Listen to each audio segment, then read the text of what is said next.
Hello friends and welcome back to Dragonmount. I'm Tom and today I'm going to continue watching episode 4 of the Wheel of Time TV show, A Daughter of Night. I'm going to give a spoiler-free review for episode 4, so if you don't want to be spoiled for episode 4, you can go ahead and watch this. And then if you want to stick around for the deep dive, go ahead.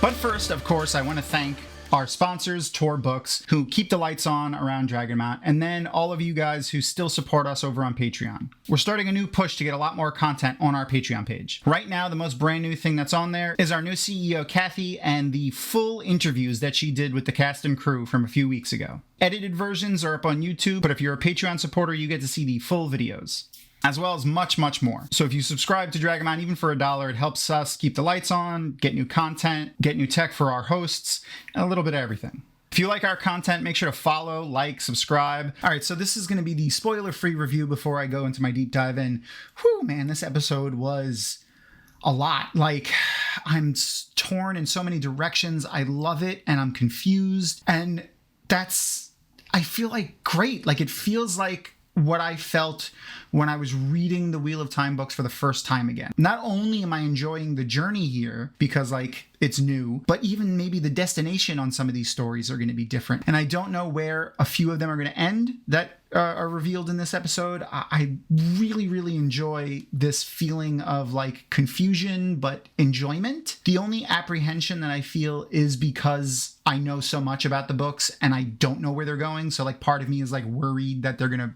mess something up, but that's mostly because I'm worried that people are gonna be like, oh, I hate it, even if it is good, less than it's like I'm worried they're gonna mess the story up or something. I trust Rafe, I trust Sarah, the cast and crew of this show. I trust with the Wheel of Time, like especially after the first 3 episodes of this season. Like really, really trust them. I really enjoyed this episode. I feel confused and enthralled. Those are my 2 base feelings for this episode. Well, with that, thanks for listening to my spoiler-free review. If you want to hang out, I'm going to go into a deep dive now where we pick apart most of the scenes, like scene for scene, in this entire episode. And deep dive. Let's go.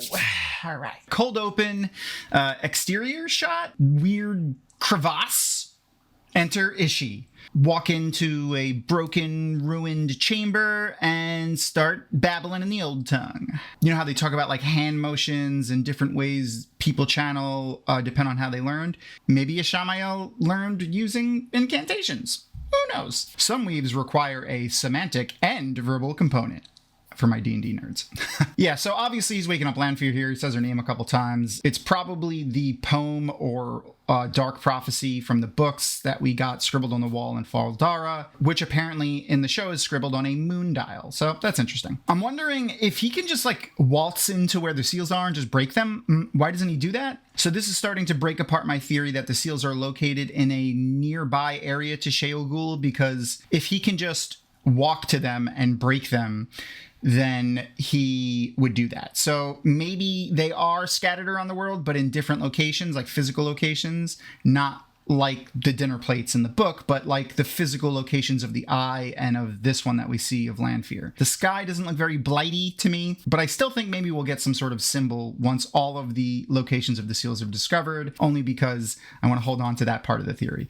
But I feel like it might start falling apart at this point where maybe they're not going to be right around Shogul and instead they're just going to be scattered all over the world. Be cool if there's one maybe in the Shanshan or Shara or the Isle of Madmen, or if they want to just, just to do some fan service for, the book fans and stuff, like, oh, look, this place that we're not going to go into too much in the show, but it's a thing, and look, some stuff that you recognize. That would be fun. All right, then we cut to Lady Havanya. Okay, I can't do it. Lindsay Duncan, she's fantastic. She's been in a ton of stuff. Never really like a leading person per se, but if you go and look her up, most notably for me, she was Lady Servilia of the Junii in Rome.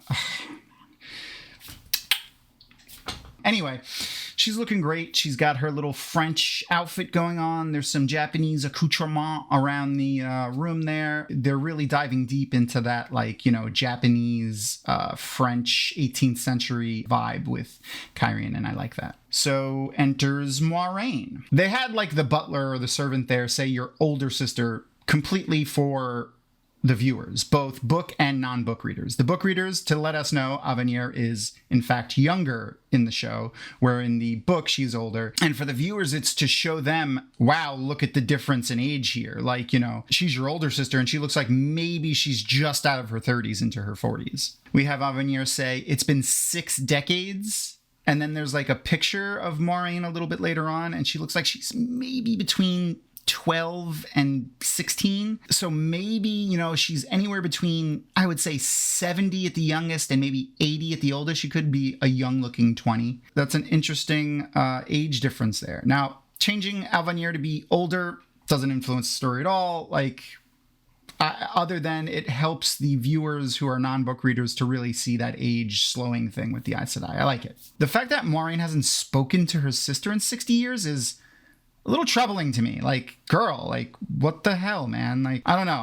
I'm not a big fan of that. I love Maureen, like her character, but I want to know why. Like, we got to dive into why here. Like, why didn't you speak to your sister? Are you protecting her from something? Are you mad at her? Is she mad at you? It's a little weird. So Lanfear lying about the channeling thing is weird. You know, like, is she trying to make Rand think she doesn't know? Is she giving him like a way out so that he could lie and then feel guilty about lying to her about it? Like, there's a lot of layers here that I'm not sure if she's compulsing him or if she's just manipulating him with like lies and seduction, because like that's a lie, but he owns it because he doesn't want to tell her he can channel, so then he feels guilty about like owning the lie. And then she comes in close and touches him and looks deep in his eyes and sighs and like smiles and is like, you know, you should come with me and shit. So either that was like compulsion and she was weaving it on him when she touched him, or she's just seducing him and manipulating him. I mean, could be either. She is pretty good at that. I'm loving Nynaeve and her sleeveys. They look great. I really do like the sleeves, like the little flamey colors. They're cool, and I like the gradient of the colors on the sleeves. I like them. I'm not really feeling hair down Lan. I don't know why. I liked top knot Lan, but maybe this is just relaxed Lan, which you don't really ever see. Who are all these damn kids? If you look in the x-ray stuff for this location, it says that this is a village where Aes Sedai go to retire. It doesn't say Varen and Adelaide went to retire. It says Aes Sedai. So like, are all these kids Aes Sedai's kids? There's a lot of familial resemblance around that table to Varen, Alana, and Adelaide, so I'm not sure. Lan, my boy, the first person in the Wheel of Time to pee, to use the bathroom at all. No one ever uses the bathroom in the Wheel of Time. Well, on purpose. There's a couple of times where, like, you know, people are scared and, you know, there's like an accident, but no one ever goes to the bathroom. It's like a running joke. If you haven't read the books, it's a running joke in the books. You never see anyone go to the bathroom. Ever. Lan's the first person in the Wheel of Time to just go to the bathroom because he had to go. Good job. I guarantee Rafe did that on purpose too, because it is a running joke in the fandom about that. That's a deep cut too, so it's either Rafe or Sarah Nakamura. I'm not sure. They call her the Oracle, which I love. I think she doesn't like it though, so maybe I'll stop. All right, I'll just call her Sarah Nakamura for now.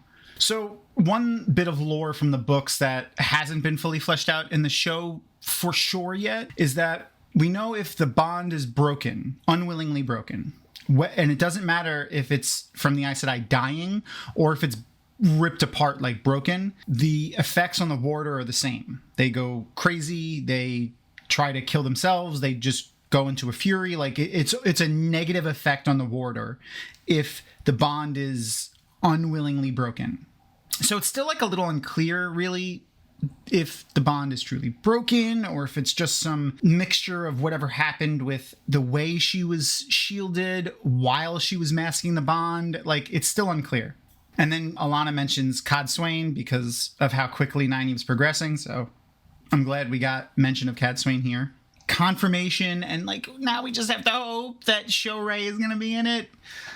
Shorea Dakshalu, I hope she plays Cadsuane so bad. She's literally the perfect Cadsuane. Then the next little scene that we get with Lan and Alana here is Alana talking to Lan about how when they were younger in the tower, one day Maureen changed. So it feels like for the book readers, she's talking about the prophecy that, you know, Siuan and Maureen overheard. But wouldn't Lan know about that? Like, wouldn't Maureen have told him, especially because they knew they were hunting the dragon? So that's a little confusing because, like, Lan's like, oh, I don't know what you're talking about. Could also be like when Siuan and Maureen fake broke up, perhaps. Or maybe it was the Aiel War, just Lamin's sin because it was her uncle and maybe, you know, her house falling apart. I don't know. There's a lot of possibilities there, and none of them are 100% for sure. The only thing that's odd in that story that tips me away from it being the prophecy is that Lan doesn't know what it is. All right, and then we're back to our girl, Maureen. Her bedroom is lavish as fuck, like her childhood bedroom. And then after seeing her portrait here, I'm gonna go back a second and just rehash her age. She seems like she could, like this portrait of her, 16 is probably the youngest. So maybe even 25. So if it's been 60 years, that puts her between like 75 and 90, maybe close to maybe even 100. Like it's a little iffy. But she's pretty old, and the fact that she is the older sister and looks far younger than her is interesting, to say the least. And then we get our girl going to take a little visit to Logain Ablar. He's a little pissed, which is, you know, fair. She seems to be letting him believe that she can still channel because, you know, he doesn't immediately attack her. Then she does take the knife out, so that is a given that she at least has that defense, even if he does suspect, which I don't think he does. So big revelation here. Maureen is the reason why Logain is in Kyrian and not at the White Tower. So all the people that were upset, why is he not at the White Tower where they study blah, blah, blah, blah, blah, blah, blah. Like, just watch the show. Like, watch and wait and see what's happening. Maybe there's an explanation. Like this. Maureen organized for him to be here because she wanted him to teach Rand. So she's been, you know, having her little fingers in all of the goings-ons like Maureen does. Personally, I think every word she says about stilling or, you know, being gentle, cut off from lone power, she's also applying to herself. So trigger warning, self-harm. What one person who would be cut off from lone power desires the most, and that's killing yourself. Hence the knife. And then this little bit here really pushes my theory on Perrin too, what Logain says next. So Logain talks about how the fact that Rand is still fighting the ability and suppressing it and not listening to it and not embracing it, he is kind of saying that's why he can't control it. So like the less they accept who they are, what they can do, the less control they have over it. Which is kind of like what's happening with Perrin too. Like the less he accepts not just that he's a wolf brother, but who he is, what he did, his past, the less control he has over himself and his future. So like I feel like that's going to be a reoccurring theme. Balance, acceptance, moving forward, healing. Like I feel like that's really going to be a big theme throughout this entire series. So I'm really kind of loving Egwene?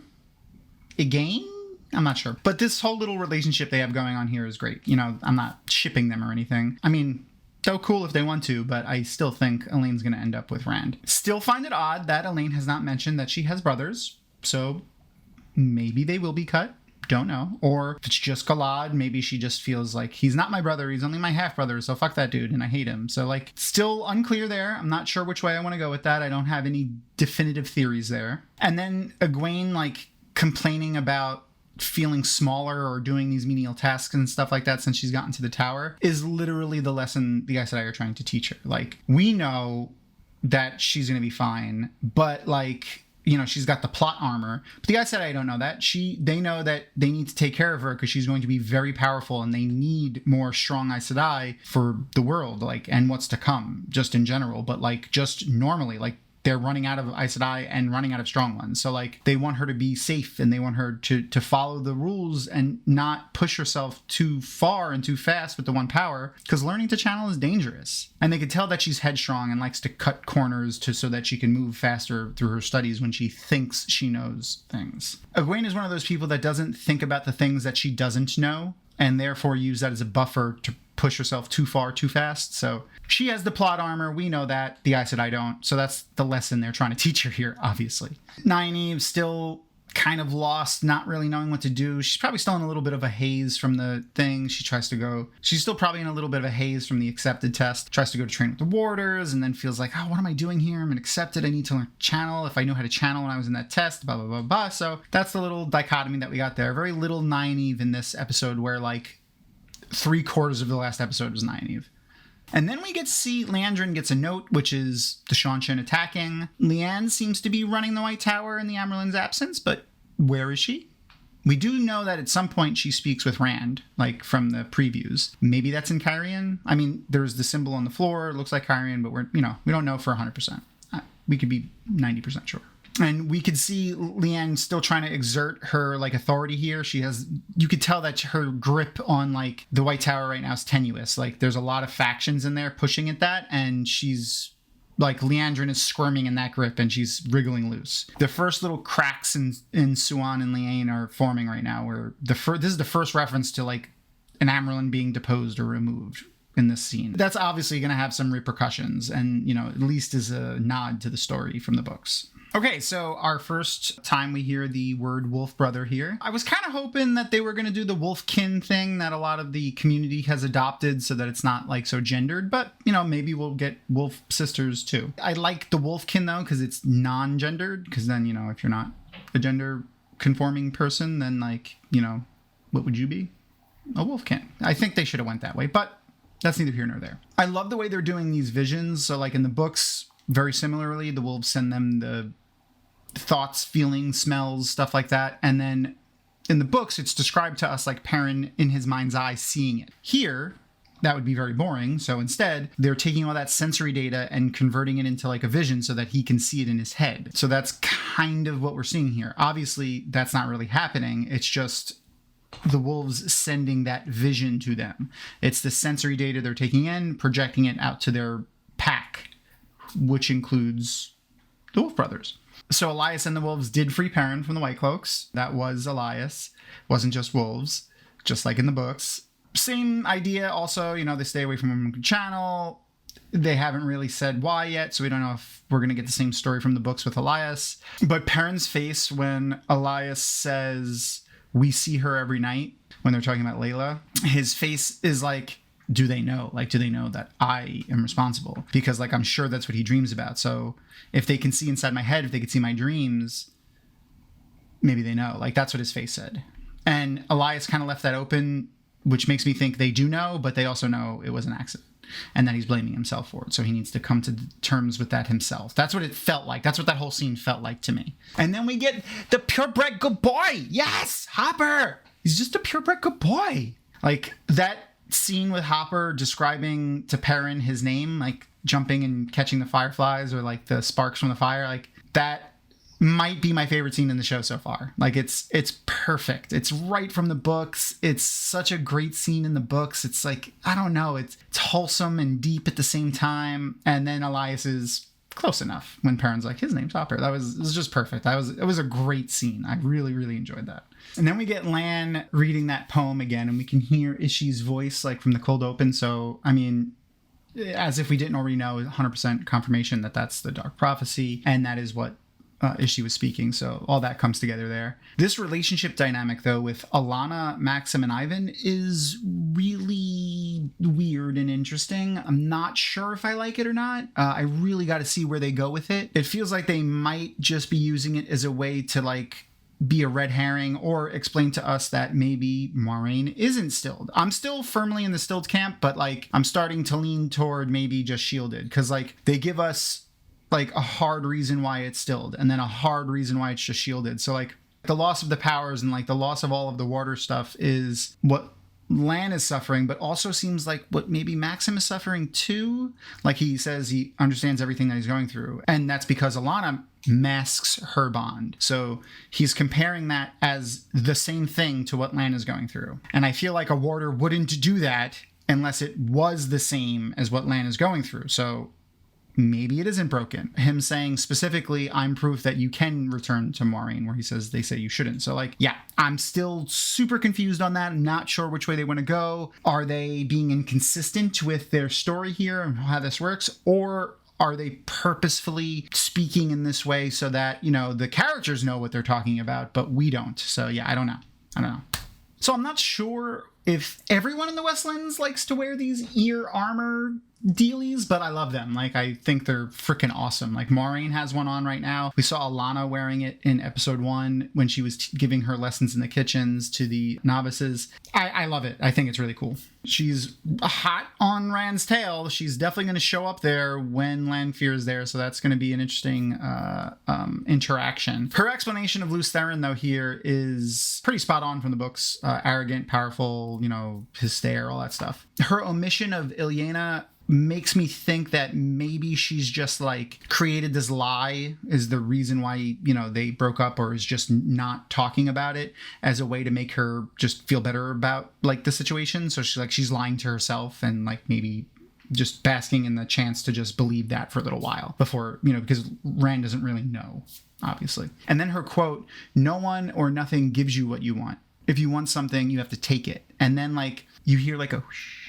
sound and she leans in and Rand is like, "Oh, kiss." And so like I'm almost 99.9999% sure that she compulsed him right there. She literally said you have to take it, and then that. So like really feels like compulsion to me. So we get this short scene with Min and Matt, like, you know, going back and forth a little. Nothing really said too much in the interaction there that's important. But then the bartender is like either a dark friend with Leandrin, or just a member of the Red Ajah Eyes and Ears, or Leandrin's own Eyes and Ears. We know she's old, so like she could easily have Eyes and Ears all over. I'm gonna be honest, like I'm not 100% sure how I feel about the storyline of Min and Matt and Min and Leandrin, but like I like the fact that I have no idea where it's going, like none whatsoever. Like like there's a couple of little like maybe, but like none of it is like for sure or like hard. All we know is that they're going to Falm probably, or at least Tome and Head. So that's awesome. But like the fact that like I can't figure it out, I love. Like I want that. I want to just be like, oh my God, that's so surprising. Like I hope it's good, whatever the payoff is at the end of this. But I like the fact that I have no idea what they're doing with this little piece of the story here. I like it. So Leandrin's at it again now that Nynaeve isn't dead. Yep, trying to befriend her, trying to make her feel sympathy.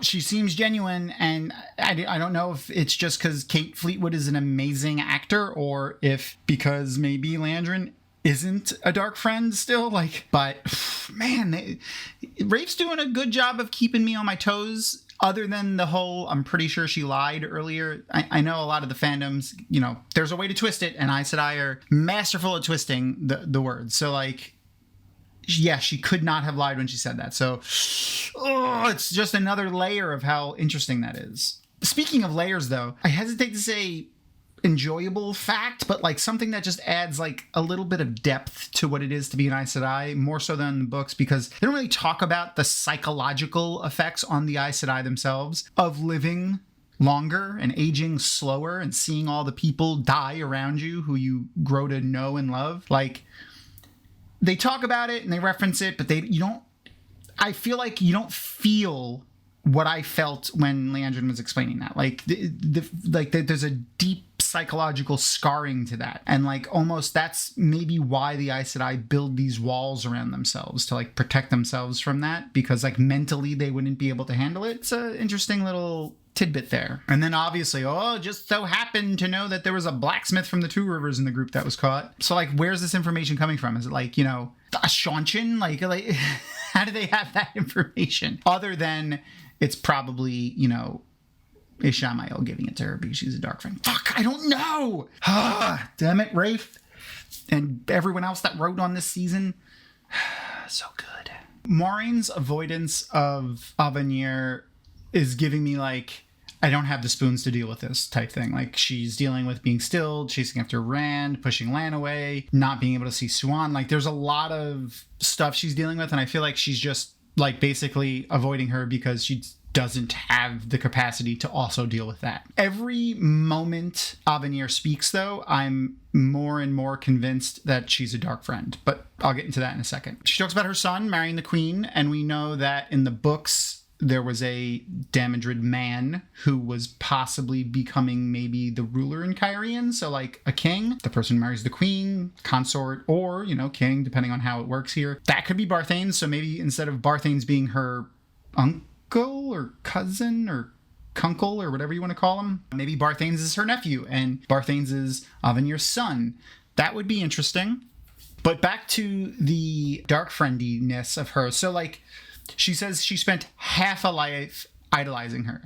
What about the other half? Like if she hated Maureen and the Aes Sedai because she couldn't channel, and Lord knows she tried, and Maureen left her destitute. She had to like scramble, beg for scraps, and rebuild her house by, the skin of her teeth. That sounds like the perfect person to target to be a dark friend, especially because your sister is an Aes Sedai. It really like sounds like a deal with the devil. Like, poor, destitute, housebroken, and then cut to later, your house is fully rebuilt, your family is good, and your son's marrying the queen. Now, that's not to say that her hard work didn't go into that, and like it's fully capable of doing it without making a deal with the Dark One. But I could see how you may draw that conclusion. By you, I mean me, because that's what I think. Definitely getting that feeling that Avenir is a dark friend. So I'm like 60-40 that she's a dark friend right now. Egwene or Elwine or whatever you want to call her, or whatever you want to call them. I'm loving the two of them drinking in their room together. It gives me like prep school vibes. Like it's just funny. And Nynaeve comes in and is like, yep, we gotta go. They got our friends. Let's go. So like, I'm pretty sure full confirmation Liandrin's a dark friend. She was trying to deliver Nynaeve to the dark friends or to the shadow-controlled Seanchan forces, since we know, or are pretty sure Sir Roth was the one at the Darkfriend Social, and then, her attacking them and knocking them all out. So, like, definitely feel like I'm 90% sure that she's a dark friend. When Egwene and Nynaeve, like, commiserated on Rand being dead and how they wish he was there and they could help him too, really is, oh man, when they find out he's alive, it's going to be a huge shock to them. But, like, it's going to have a lot of impact on the story as well, the character interactions. They're both going to be, like, all of the Emmonsfielders are going to be happy, excited, like, that he's alive. But they're also going to be hurt and incredibly angry that Maureen kept this from them, that Rand made up the lie in the first place. And Nynaeve is also probably going to play with the idea that maybe Lan knew. And, like, I'm sure that's going to come into an interaction at some point. Min's auntie's being, like, exploitive of her powers in the sense of, like, forcing her to be, like, a carnival sideshow. Or, like, a commoner child discovering they have these powers and then the adults over them, like, trying to exploit it or capitalize on it. Even if it wasn't exploitative, like, even if it was like, hey, listen, you have this power. If you use it, we could make money. That's the way they went with this. But I feel like that's just more realistic than just, oh, everything's happy and everyone's great. And her aunts just are like, no problem. We'll just keep it a secret and never talk about it. Like the whole Two Rivers, Barrelon, like that whole area and all the people there and the stories within it are just too idyllic. Like it makes more sense for it to be a little bit dirty, their backstories and, as a driving factor of who they are. And then we get Ishii showing up. So like they dialed up that creep factor to like 10 with the weird cuts that they do with him and the way that his voice changes. And like, it's definitely creepy. The further confirmation that Liandrin is a dark friend. I am almost in a position where I feel confident in saying 100%, but yeah. They're going to Kyrian? Like, what the fuck? We know Lanfear's there, but like, they're not going to be there for much longer, obviously. So yeah, it's interesting. It's definitely interesting. I'm still not sure how I feel about it, but other than the fact that I'm excited that I cannot figure out what he's trying to do. He being Rafe or the writers here don't know where they're going with it. And I like that. I like the fact that I'm going to be surprised from this. Just hope that the payoff at the end is actually, good. We'll see. Wow. Okay. So there's a lot in the end of this episode. So we'll start off with the Myrddraal. Lanfear easily could have put them there on purpose so that Rand was provoked to protect her with the one power. Or Ishamael was like, hey, Lanfear, you've been playing house with Rand long enough. Let's go. Hurry it up. And he sent them because that scream from her did seem genuine, but, skillful manipulator. And then when she says, are you saying that you love me? Like, to him, that also felt like something genuine from Mirren maybe instead of Lanfear, because like it's like that's what she always wanted Lews Therin to say, and like, you know, he never returned that feeling to her. You know, he always just viewed their relationship as like a, you know, fling or something like that, or at least in the books that's the way it was described. And then we get that skillful manipulation when she comes in and is like, you know, talking to him, and she touches him again. I'm still torn if it's compulsion or seduction. Like, if it's compulsion, it's the gentlest slight nudge of compulsion, which is all he really needs at this point, because, like, you know, beautiful women offering sex and like understanding, like he doesn't need a lot of nudging to like listen. He's just gotta question his decision to leave. Every time he's like, I'm gonna go, she's like, maybe not. So yeah, definitely think there's some gentle compulsioning going on here. Then we're back to Maxim, Ivan, and Alana, and more people are figuring out Rand's the dragon, it seems, or at least that the dragon is reborn because the seals are breaking. And the fact that, like, the seals breaking and freeing the Forsaken are so bound together, and then add that in with apparently the Forsaken are immortal when, you know, Maureen kills her. It's far cleaner than the story in the books, in that, like, you know, the Forsaken were just accidentally sealed, you know, with the Dark One when Lews Therin put the seal on the boar. So like, it feels more like it's meaningful here. Like, they could not kill them because the Dark One made them immortal, which makes sense. Like, if the Dark One can control death, why can't he keep the soul in a body, even if the body were to have died? Like, they just heal it. So like, I think that's cleaner than like them just putting the souls in other bodies, because like, one, you'll have to replace actors. It'll be confusing for the show watchers, like suddenly changing an actress or an actor like over and over again if people die. It makes the Forsaken scarier, especially because there's less of them now. So like, I kind of like it. I kind of like this idea that the Forsaken are immortal and they were purposefully sealed because they couldn't be killed. And like, now we're gonna have to figure out how to kill them. Will they use Balefire? Will they need to kill the Dark One or perfectly seal the Dark One before they could die? Like, there's a lot of questions there, and I'm interested to see how they explore it. I have to say, I will give one good shout out to my girl Maureen coming in with the sword and the throat cutting. Like, yeah, that was nice. It was pretty easy to convince Rand, though, that was Lanfear. Like, didn't take, she was like, that's Lanfear. Okay, let's go. Like, it was pretty simple. Anyway, that's the end of the deep dive. Thanks for hanging out with me. It's been a lot of fun going through these screeners like one at a time. I got them a couple days ago and I had to like save them and like watch them in pieces so that like I could make these videos. It was a ton of fun and I'm looking forward to watching them with you as they come out. Anyway, thanks for hanging out with me on Dragonmount. May you always find water and shade on the slopes of Dragonmount. Peace. That's all for this episode. Thanks for sticking around to the end. As always, please subscribe to our channel and click the thumbs up button or leave a comment. We like comments, especially positive ones. If you have a friend who enjoys the Wheel of Time, tell them about Dragonmount.com and our show. Special thanks to our show sponsor, Tor Books, as well as to our Patreon supporters. If you want to learn more about how our show is made and get additional insights into Wheel of Time, you can become a Patreon supporter. We have a lot of big plans for the show, and your contribution will go a long way to making them a reality. Be sure to follow Dragonmount on social media, and see you next time.